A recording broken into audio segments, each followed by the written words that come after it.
Hey guys, as you know, one of the most popular guns to be released in the last few years was the SIG P365. Now, the very first version of it that came out did suffer from some problems with striker drag, which is the fact that the striker wasn't coming back fast enough to get out of the way of the bullet, so it could hit and drag, which could damage the striker. Well, they fixed that, and the 365 went on to become one of the best-selling models ever in recent memory.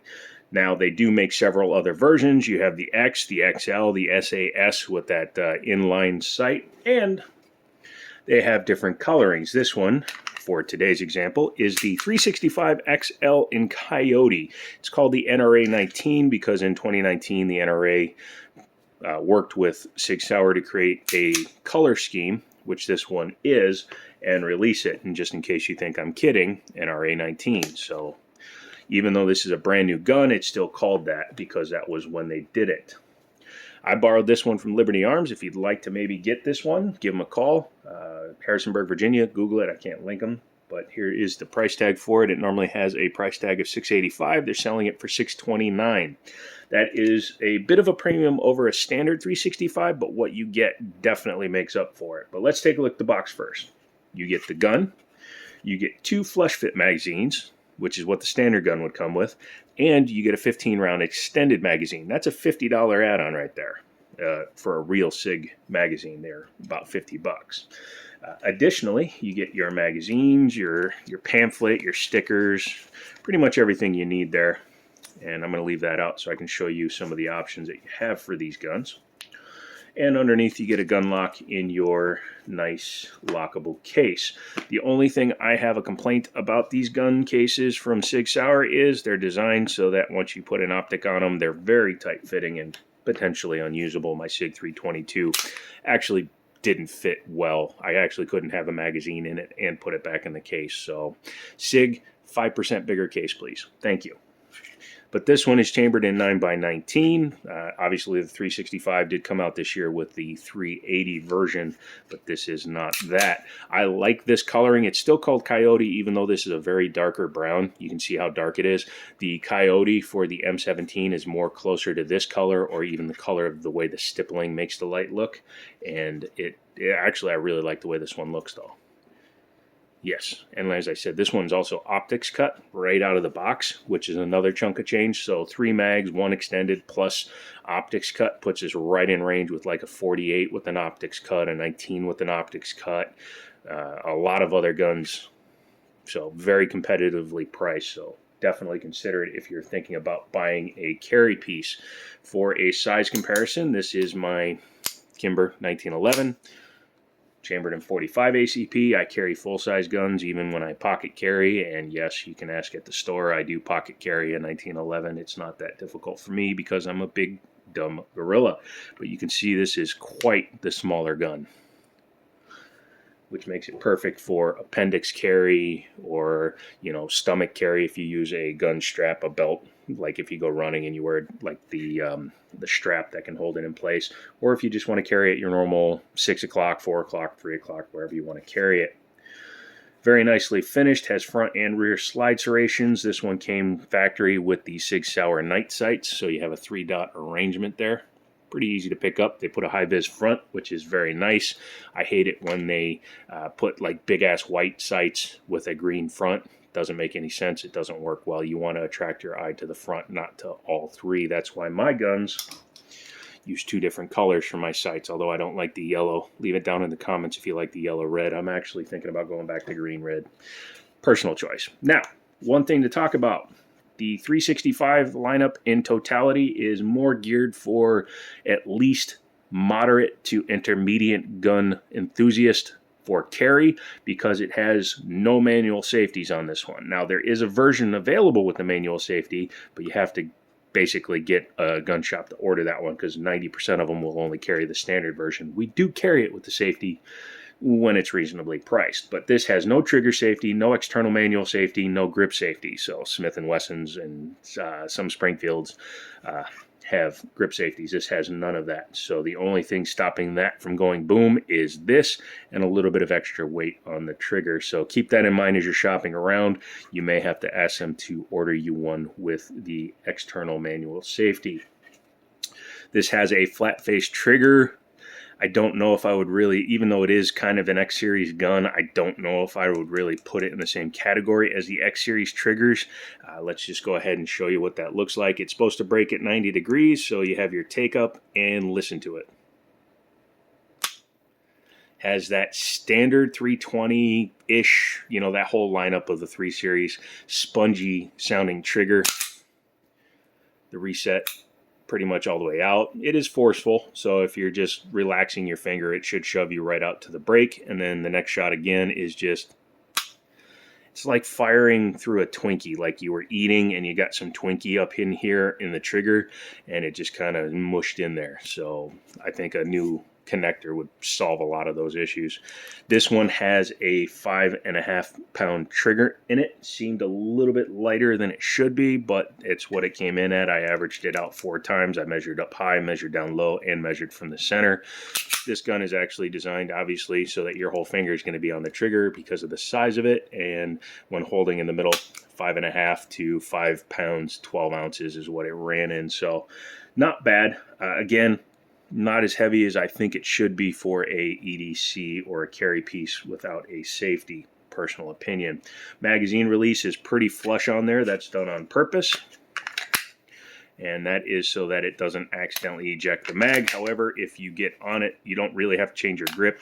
You might have to move a finger a little bit. But yeah, if you hit it right, ejects the mags right out. 15 rounder is a nice addition, but 12 is not a slouch either. The stippling is nice and aggressive on the side panels. You can hear how loud it is. Nothing interchangeable or anything like that, but it is a very grippy grip. Yes, grippy grip. He said that. It is a serialized chassis system, but you do have to knock out a roll pin to take it out of the frame. Daniel, my shooting buddy, he actually has the Wilson Combat frame on his XL, so I may have to borrow it and at least put up a picture. I do wish they had stippled more of this. The X Series guns typically have stippling up here, and the Wilson Combats do as well. The undercut is nice because it allows you to get all the way up so that even if you're running the flush fit mags, you can get a full grip on the gun. That's important, especially when you have big dumb hands like I do. The front here is not a pick rail. SIG likes to do proprietary bullcrap. It's probably my only one real gripe about them. But as you can see, you can get the Lima 365 laser or the Foxtrot 365 light. So there are things available. Basically, they clip on here and come up under the trigger guard. Streamlight, I believe, makes one, as well as a couple other manufacturers do make a slightly cheaper option. These are like $150. I think the Streamlights are like $100. So it's something to keep in mind if you do want to add a light or a laser to the firearm. Yeah, that's about it for the outside. Let's go ahead and pop the top off. Full disclosure, I did take it apart once, but it had what appeared to be questionable white fluid inside of it, and it looked terrible, so I wound up putting the gun back together and starting over. But double checking, nothing in it, leave it back. Drop your takedown lever to about 97 degrees. Yeah, that's some significant numberage there for you. And then pop it off. You can see the remnants of the assembly lube they used. For some reason, they went like ham with it. You can see how much is down in the lock block in there. It didn't make sense. The whole internals were covered in that stuff and it seemed excessive, so I wiped it out. Go ahead and take your guide rod out. It is metal, and as you can see, it does have some paint on the back here. Pay attention to which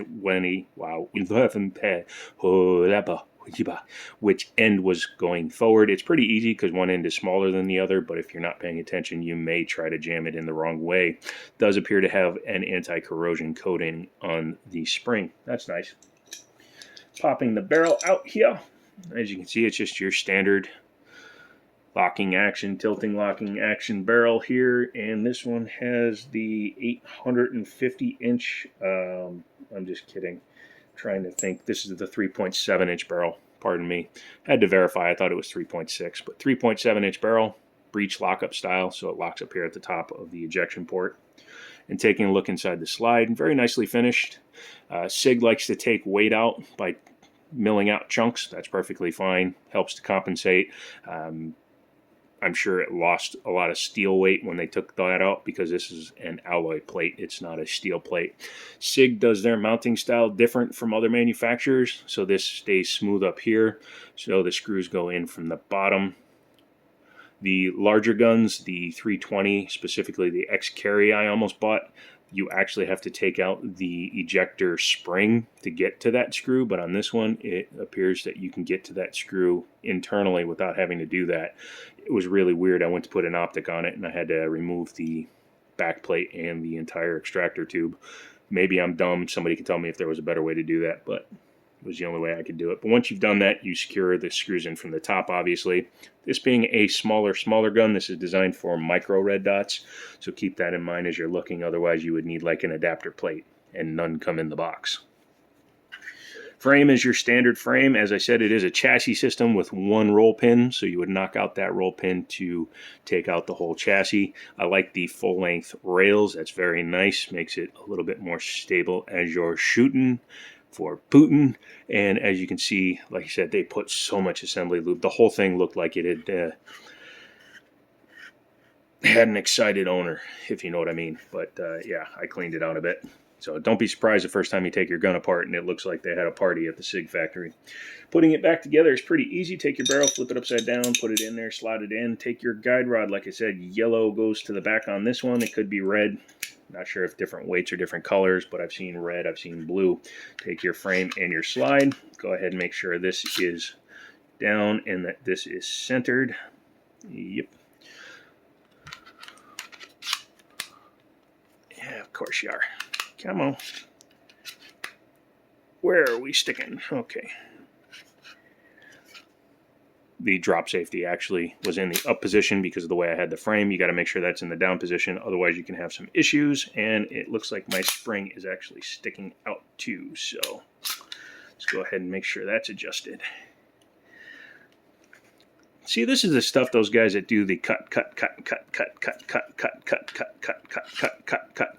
filming things don't show you. I like to show you everything. There you go. So bring it back, lock it in position. The takedown lever sometimes will pop up on its own. Go ahead and drop the slide. Make sure the spring isn't sticking out and test it. And you're good to go. So if you're looking for an upgrade to your standard 365, you want to carry a piece that actually has good capacity and seems to be in a finished state. As I've explained before, the first generations had striker drag problems, but since then they seem to have fixed that problem. Check out the SIG 365 XL, or the X, or the SAS, or the OSP, or the ABCDEFG. Yeah, this is what I was talking about. Even with just the extra mag, it barely fits in the case. Come on, SIG. The 320 has a bigger case. Just give us the 320 case, gosh darn it. But yeah, Contact Liberty Arms, they always have SIGs in stock. They always have Glocks. They always have all of them in stock. So get in there, put your hands on a few guns, compare them, see what you think. I do think I would definitely take one of these over the Hellcat Pro. That's a personal choice. But you just have to ask yourself which gun is going to work for you. So check that out. Leave me a comment. Let me know which one you have, which one you prefer. Come back for another video. And as always, I'll talk to you later.